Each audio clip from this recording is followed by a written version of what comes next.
Hi, I'm Francis Campoy, and this is Just for Funk.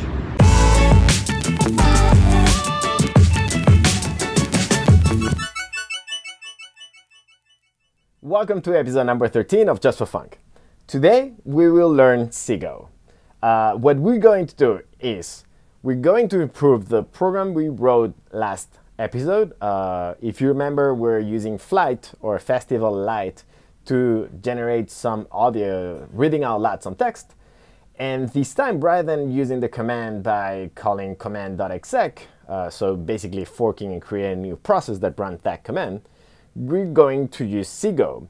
And Seago, what it does is it allows you to call C from Go.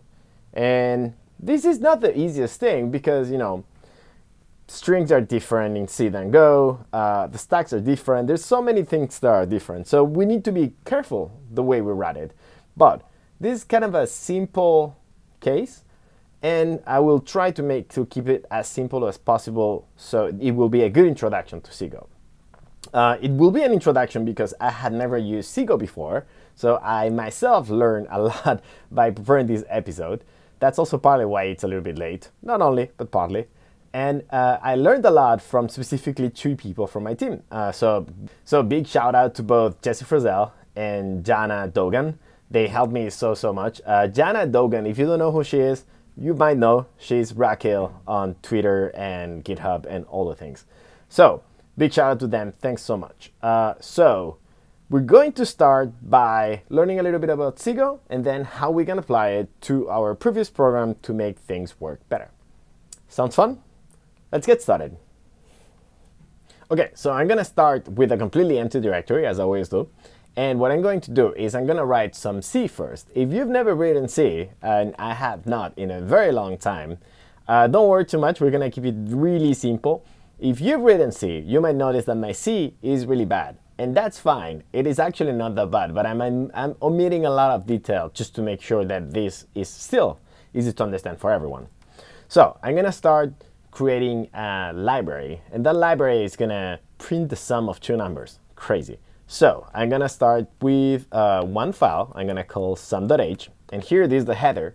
So this is where we define what things we're going to expose. And I'm gonna make a void sum int a int b, and it will be void because rather than returning something, it will just print the result of doing something. Now we need to do sum.c, and sum.c that will allow us to basically say, okay, this is the body of the definition, really. So we can copy this to here and say, first we're going to include sum.h, and then we're going to do printf sum of a and b is this, and a, b, and a plus b, and semicolons because there is no Go. Printf is defined in stdio, so we're going to do stdio.h. Cool. So now I can compile all of this when doing this, but it will say, well, you don't have a main function, so I don't know how to compile this. That's totally normal. Let's define a main program that we'll call the library. So I'm going to call it main.c. and that will include sum.h, and my main program will simply call sum of 2 and 3. Let me remove that h.gch and gcc, all of this. It generated that a.out, and if we execute that, we get the program. So this works. Now what we want to do is use Seago to call sum from Go. Let's see how to do that now. Okay, so now what we're gonna start doing is we're gonna create our main.go, and our main.go is gonna have a main function that it's gonna call sum of 2 and 3. It's gonna do exactly the same. But now it's, okay, so cool, we have sum of 2 and 3, but where is sum defined? It's defined in the C code. So how do we do this? Well, what we can do is we can do import C, and when we do import C, this is actually a special thing because what it's doing is there's no C package, that does not exist. this tells the compiler that we're going to be using cgo, and all the comments on top will be considered as C code. So we could do something like int sum of so let me see, void sum int a int b. We'll do what we said. It was printf of sum of this and this is this, a plus b, semicolon. And we can try to compile this now. Go run main.go. Whoops. And it will say, okay, you're trying to use printf, but we don't know what this is. Okay, we need to add our include stdio.h. And sorry, hashtag include. Cool, it still doesn't work, but we're closer now, because that C package, it actually contains all the things that are exposed from C to Go. So we're simply going to do c.sum, and now it works. So now we are calling C code that is written in this comment. So it's C code written in a Go file from Go. Now, next step is we're going to try to simply call the code that is written in those .h and .c files. So what if we do include sum.h? That defines already our program, our sum function, so maybe it will work. And well, it compiles, but it does not link. The difference between compilation and linking basically is when we're compiling, we have a lot of things, a lot of symbols, like for instance sum, and we say, well, we know what sum looks like, so we can compile. We don't need to know what it does inside. We just need to know what is the type, right? What are the parameters, what it returns, and then we're good with that. But then when we want to generate the binary, we actually need to call it. So at that point, we actually need the definition. And the definition is not given here. Okay, so next what we want to do is we want to get that symbol, that sum symbol that is being defined in sum.c into an object sum.o. To do that is actually pretty simple. Everything we need to do is we need to call GCC saying do not link the whole thing, just generate the object that you would send to the linker, and then we will use that to create a library. So we're going to do gcc-c that will call the GCC program without the linker, just the compiler. We're going to ask to generate this into sum.o, which is an object, and we're going to compile sum.c. And then from this, we're going to use a command named ar, which is, it creates libraries and archives. That's why it's called AR. And we're going to do generate an archive that we're going to call libsum.a that contains only the object file sum.o. And now that, say if we do file libsum.a, it will say the archive random library. Now, the cool thing is that Go can use those libraries in the linking step. So how do we tell the Go program to do this? Well, if we do go run main.go, it still won't work, but we can say, we can add this cgo pragma here and say ld flags dash l sum. This will say, hey, use the sum library. If we run it now, it will say, I don't know, I do not find it. I don't know what this library is. We need to also say, well, go find it here in this directory. And now if we do this, it works. Awesome. So let's go step by step. What we did was we wrote some C code, we generated an object from it. From there, we generated a library, and now Go is able to use the header for the compilation side of it to understand what sum is, and the library for the linking side of it to generate a binary that works. Now, given this, how are we going to make this work for flight?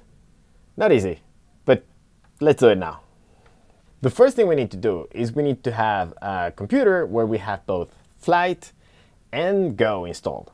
and I do not want to install flight on my laptop. So what we're gonna do is I'm going to use something really similar to what we did last time and install it on a container. So I'm gonna create a new Docker file, and in that Docker file, I'm just gonna copy what we had last time. So we had our backend Docker file, and we had something quite simple. It was just this. So what I'm going to do is not start from Alpine, because that does not have Go. I'm going to start from Golang 1.8. And that is Debian based, so I'm going to have apt-get update and apt-get install -yes flight. And flight will install the binaries, but that's not what we want. We don't want the binary anymore. Now what we want is all the objects, the libraries, and the headers. And that is actually in flight dev. Very often you will see that. You have a flight dev, ffmpeg, ffmpeg dev, and stuff like that. The dev thing is for developers, which is what we are. For now, let's leave it like that. So if I do docker run, docker build of this, okay, we got it running. And now with docker run of all of this, we should be able to find something that says flight. Cool. Okay, so we have all of these .h files as we saw before. So flight, is there a flight dot h? Okay, so we can cat that one and see that there's a bunch of functions that we can call. So those are the ones that we should be able to use. Now, one of them is flight text to speech, and giving some text and a voice. We'll see what a voice is later. And you give it also a type of output. It will put it down to that output. So basically, this is the thing that we're using, that we were doing before with the binary, where we gave some text and it printed to a file. This will do pretty much the same. And that is the function we want to use. Also, there's a flight init that we need to call first. So since that one is the easy one to call, let's try to call that from Go. So I'm going to start by creating my main.go. And in that main.go, I'm going to do import C, and then hope for the best, and do flight.init. Easy. And now if I do go run main.go here, we'll say, no, yeah, that's not happening. But it's fine, because what I'm going to do is I'm going to run this container, but actually let's run it again, but let's build a container with, let's call it flight for now. So I can do docker run, going to map the current directory as go source app, and then I'm going to run flight.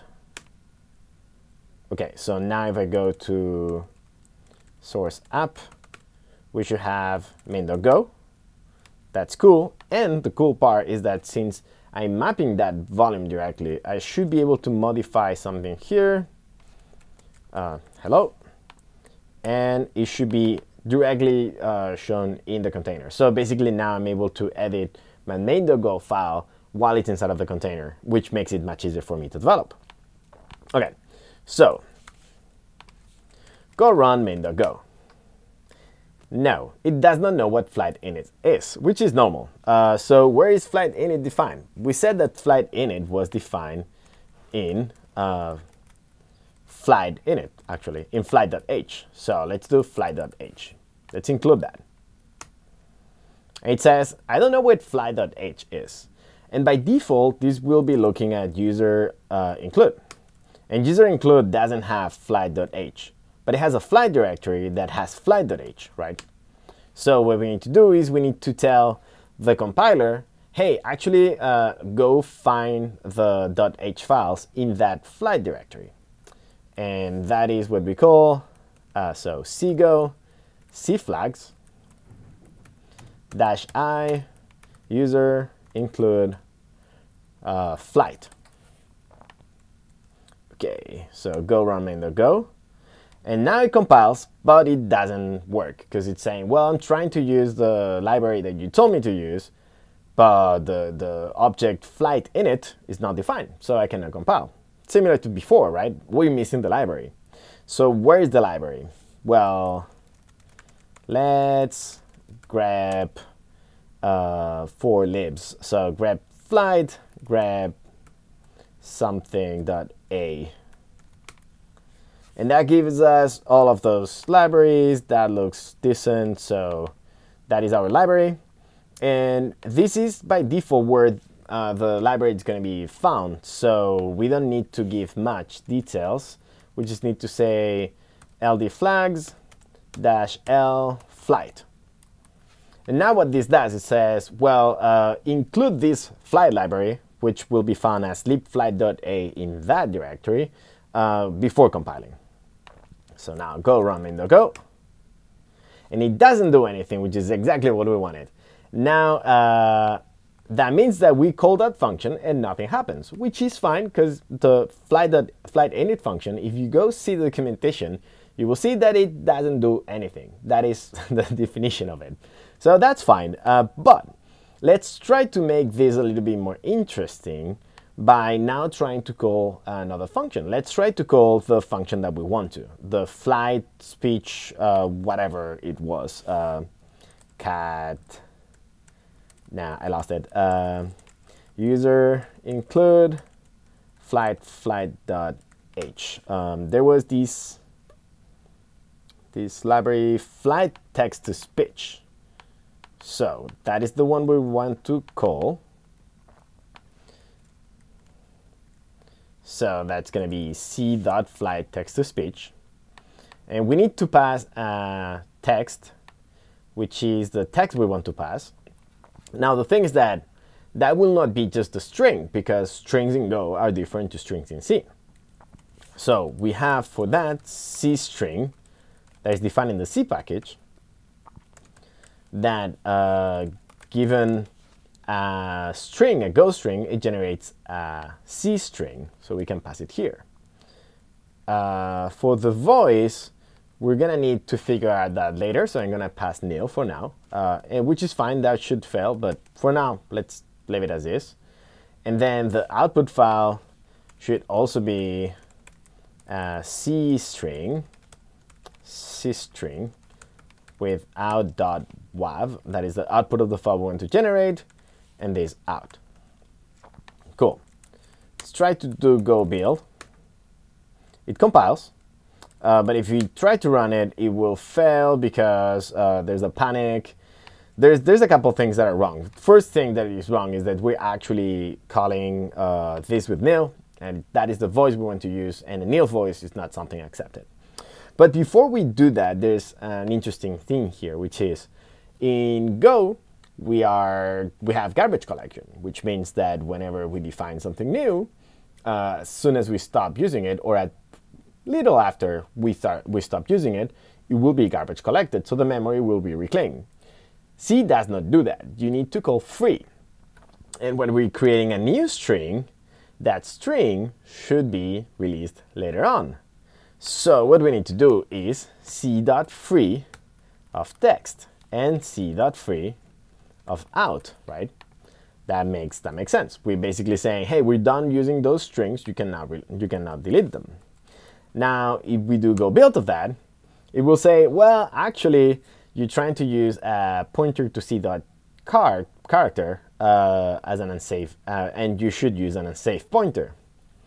So we actually need to cast this to an unsafe pointer enabled for this to work. And now this compiles.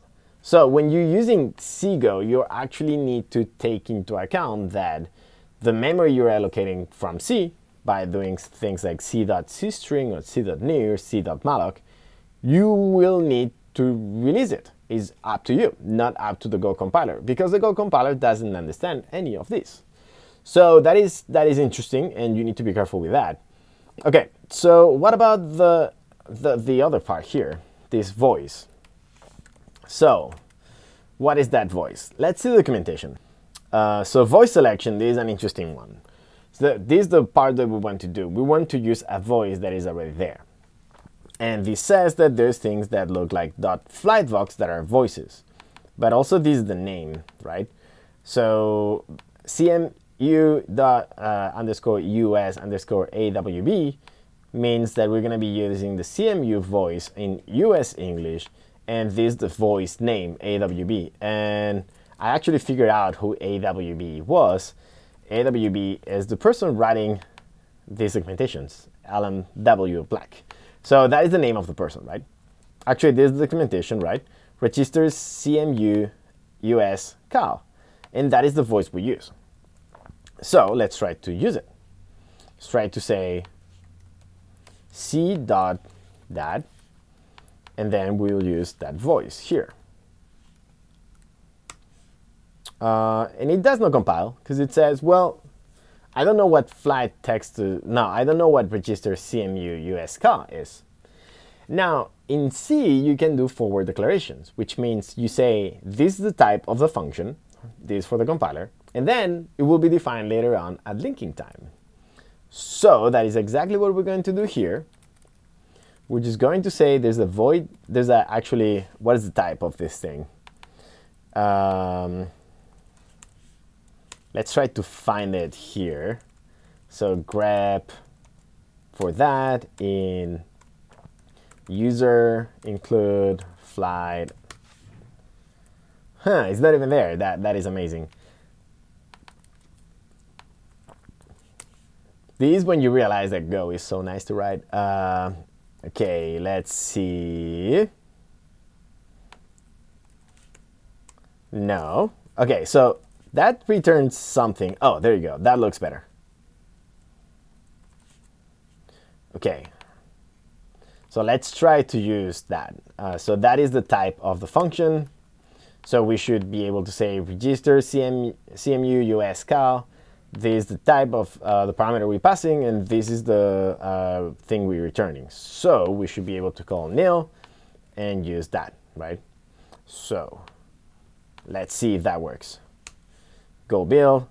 Okay, so now the compilation step works, but it is not defined. So who is defining CMU US Cal? Who knows? But it is a library. So let's try to find it in userlib flight something. Oh, no, lib flight something.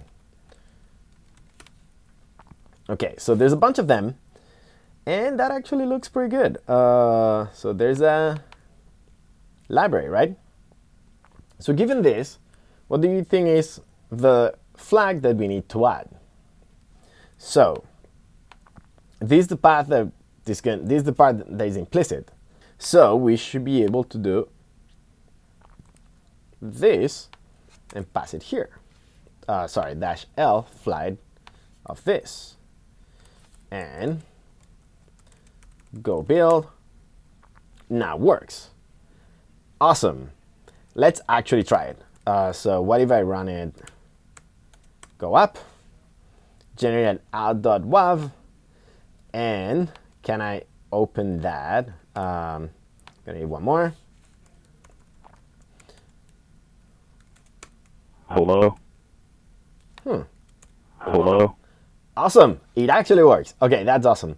So now we got that code to work, which is something, but I'm not very happy with this. What I want to do next is I want to make it so flight, rather than being a binary, will be a library that we can use from our previous code.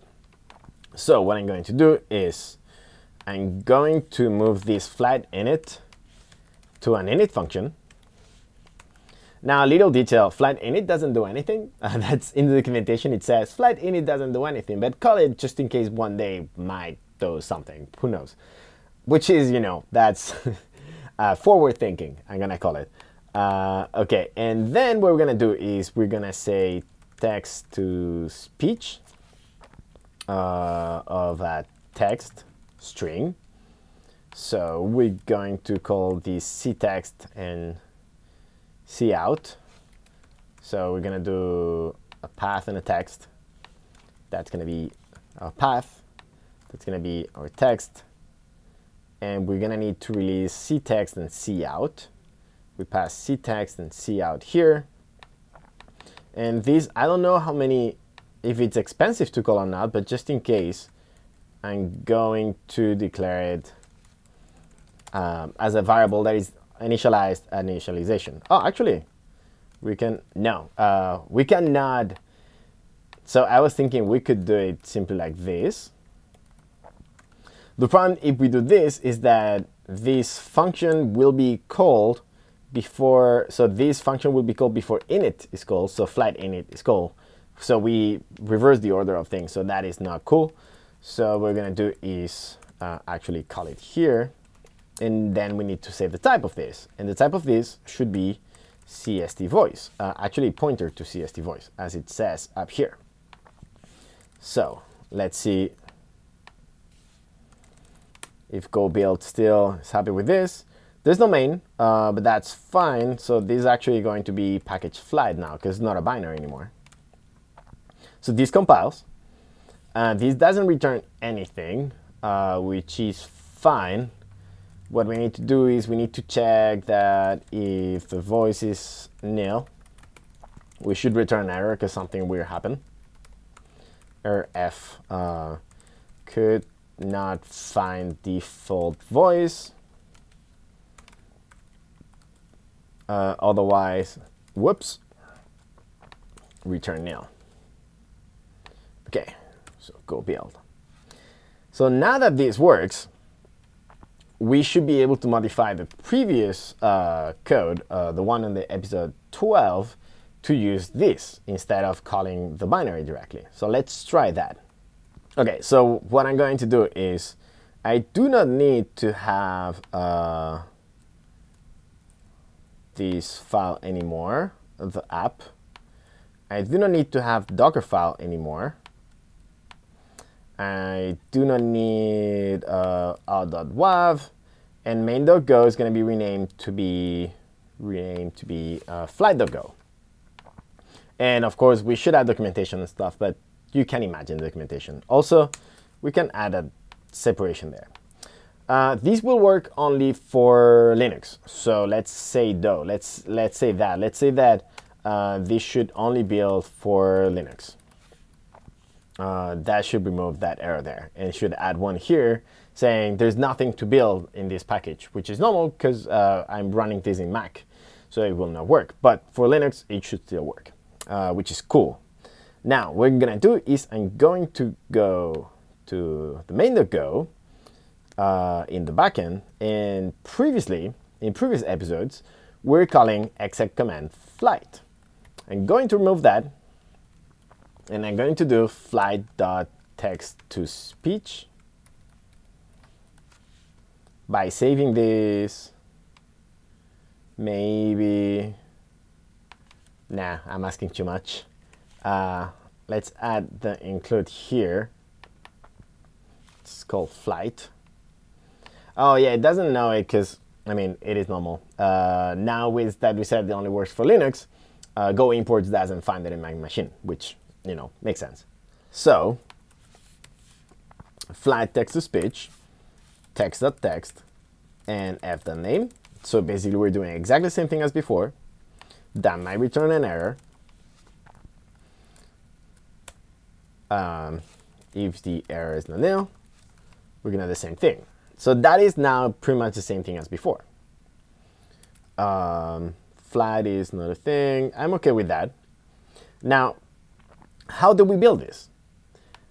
With makefile, and the makefile we had before, if I do make, if I do make from the directory that I should, make build, it will try to compile this and say, well, I cannot compile it. You said this is only for Linux. I'm not in Linux, so I cannot compile it. So what we need to do is we need to do the compilation already in a Docker container. So that's going to change a lot of things. We're going to start by changing this to say, we're going to do Golang 1.8, apt-get update, and apt-get install -yes flight.dev. Then we're gonna add our main.go. So we're gonna do copy. This actually is something that I learned today from Jess from Jesse Frizzell. You should use copy instead of add, because add does some magic things. Like it's able to say, you could do add https whatever that tar.bz, and it will untar it and everything. It does magic things, and since not something that I want to do, it's much easier to just say copy. So I'm gonna copy main.go to go source app. That might not exist, so let me run it. Make go source app. So now we have that main.go there, and we should do run go install from go install app, and then go bin app. So this might work. Let's do docker build, and it does not work. And it does not work because it's missing a bunch of things. What is it missing? Well, it's missing every single dependency. And this makes sense because what we're missing is the dependencies for this package that are available in the machine, but that I'm not putting in the Docker container. So what is the best way to do this? There's a couple of options. One is we could do go get from inside the container. But then what we're going to do is we're going to pull all the dependencies from GitHub directly. And the problem is that, for instance, this flight directory is still not even there. I didn't push it to GitHub yet, so this will not work. Instead, what I'm going to do is I'm going to vendor all the dependencies into a vendor directory and move that to the Docker container. To do that, we could do things like dep, which is a pretty new tool that I will not use today, or use other tools. There's many of them. There's Glide, but I'm going to be using godep. And now do godep save. When we run godep save, as I was saying, it creates this vendor directory with all the dependencies and godeps. Godep's JSON is enough for us to recover all of the things, all of the dependencies that we had. Basically, it says, this is the package that we had, and this is the revision that we're actually using. In our case, I don't really care that much about it. What I care is about the vendor directory. So I'm going to copy that to vendor. So now if I do docker build, we should be able to compile it and maybe even work. Okay, undefined data in main.go. Define data. Data is, yeah, because data does not exist. We should instead return an error. Whoa. Okay, docker build. And cool, now that works. Does that mean that we're good? Well, maybe. Let's see. Docker run 8080 8080.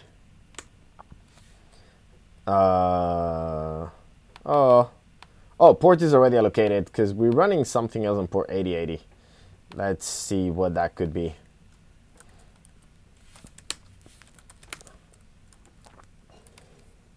Okay, let's see now. Okay, so now our server is running, so we should be able to go to say, which is our command, sorry, and run hello cgo.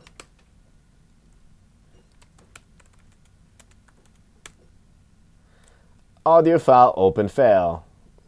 What the heck? I don't know what, wait, what? I don't know what that means. Okay, so that did not work. That is sad. Why could this be?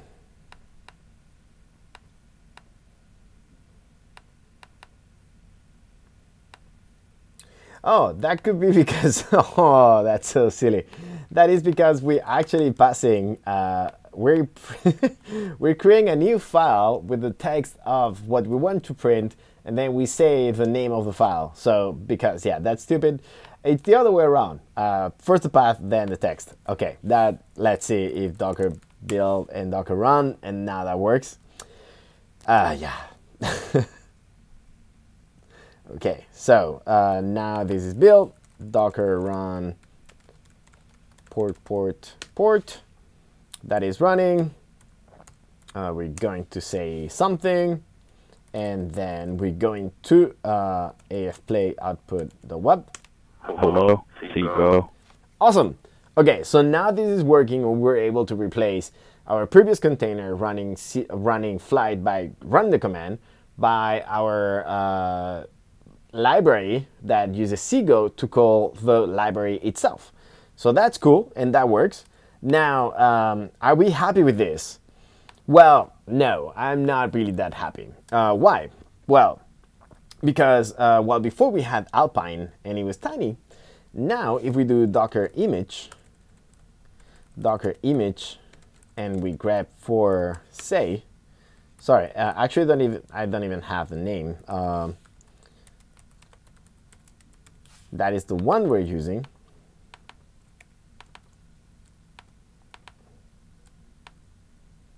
So if I do docker image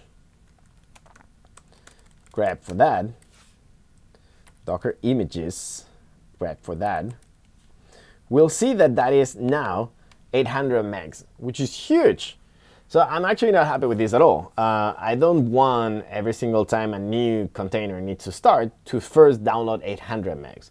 It will not be every time, but this is still something that bothers me a little bit because we do not need 800 megs. Why do we have 800 megs? Well, mostly because we're using this one here, we're using Golang 1.8. And the problem with using Golang 1.8 is that there's all of the Go compiler and tooling with it, which we do not need. So what I'm going to do is I'm going to create a container from the container we have.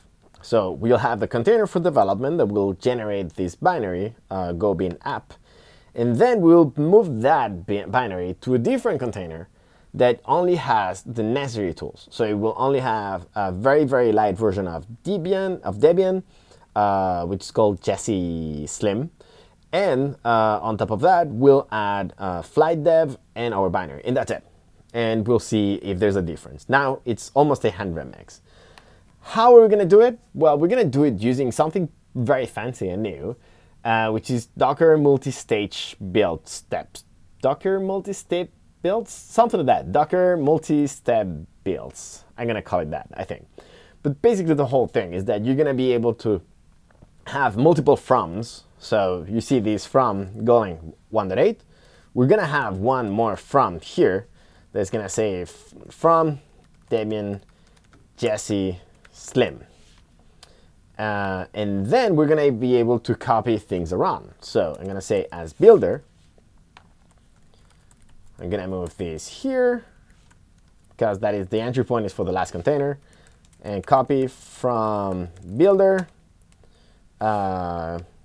go bin app to go bin app. We could also just move it to bin app, why not? And also we will need to still run flight dev, but this time the compiler should be smaller. Now if I do docker build of this, unfortunately, well, it will say I don't know what you're trying to do, which is normal because the newest Docker that is released, which is the one I have, Docker version, let's see, 17.03, that's not, sorry, 1.27, I'm actually not sure. I'd say it's probably 17.03. This one does not contain the changes that are needed to do multi-step building. But so I could update it, but I do not feel like doing that. Instead, what I'm gonna do is I'm gonna be using G-Cloud Container Builder. And the Google Cloud Container Builder is something that allows you to do Docker builds, but remotely. And they already support this feature, which is awesome. So how are you gonna do that? It's actually, so instead of doing docker build -d whatever, let's see my make file. It was here. So the way to use Cloud Builder, Google Cloud Container Builder, is actually very simple. So we're gonna go to the build, to the make file that we had before. We're not gonna be building locally anymore, so there's no need to do the Go as Linux. What I'm going to do is first use the correct one, because that is test. And I'm going to do gcloud container builds submit -t of that. Okay, so normally just running that should be enough. Let's see, make build. Okay, so now it started. It created basically a table with all the contents that I have. Send that to Google Cloud, and it started a new build that is being run in a completely different machine. So that's cool, because that way I can watch videos on YouTube or whatever in the meanwhile. And this should be not the fastest, but because, you know, it's like it's still doing a lot of build steps and it's not cached, so it will take a little bit, but it's actually decently fast, especially if you're trying to do this from a hotel. I've tried to do this specifically from an airplane, and it worked really well. If you try to Docker build something that installs apt-get update from an airplane, even apt-get update from an airplane is already really painful. Okay, so now it's installing the app. It will generate a binary. And now you see that from Debian Jessie Slim. Now it started a completely new container image. It will do apt-get update in that one, install flight dev, because that's the one we need. But now we don't have Go and all that stuff in there, so it should be smaller. And then once we're done installing all of these things, and it should not take too long, because there's not that many things to install, it should be able to add, did it do it already? Oh yeah, it did it already. It copied the binary from go bin app to bin app, and it said when it starts, bin app is the entry point. Now this worked, so we don't need to push, instead we need to pull. It's already available in Google Container Registry, so if we wanted to deploy this to Kubernetes, GKE, this would just work, which is pretty cool. But since I wanted to run it locally, it's a pull. So make pull. And let's see, before we had 800 megs. How many megs will we have now? Docker images, grab this. There's so many. The latest is 172 megs. Okay, so this bigger than with Alpine, and probably if I was good enough with LD flags, I might be able to compile statically the whole thing, so I don't need libraries, so I don't need to install anything. So Alpine might help, but I cannot do it. Another option would be to use Alpine, but then Alpine, it doesn't use the same version of Flight, it doesn't support the same version of Flight as Debian. So I end up with things that are in conflict, so I cannot do that either. So I asked Jessie Frizzell, and I think she's trying now, so we'll see. If she's able to do it, I might do an episode with her explaining how to do static compilation of things with Seago, which sounds pretty fun, to be honest. Anyway, let's actually try it. Let's see if we can now do Docker run of that thing with the port 8080 8080. Okay, now it's running. This is awesome. This is awesome.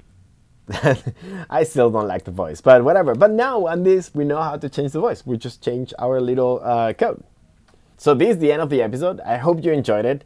I definitely learned a lot by preparing this. I had never used Seago before, and my last time writing C was maybe in school, long time ago. I used to write C++, but not C, so it's been quite a while.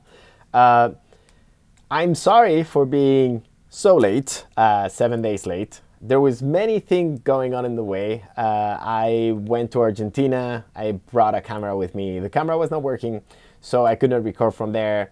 Also, I came back and I was jet lagged, and then it was my birthday. So it took some time for me to end up finding the studio again and taking the time to prepare and record the episode. Hopefully, next time I will be able to release it on time on June 15th, which is like very, very early on. So I'm already working on that one. Do not forget that you can send any proposals that you might have. You might have questions or doubts or topics that you'd like me to cover, or reposts that you'd like me to review. Send that to form.justforfunc.com. You will find a form there where you can say anything you feel like saying. I will definitely read every single one of those things that you send, or you can also find me on Twitter. So as always, please subscribe. Thanks for watching, and see you all in a week.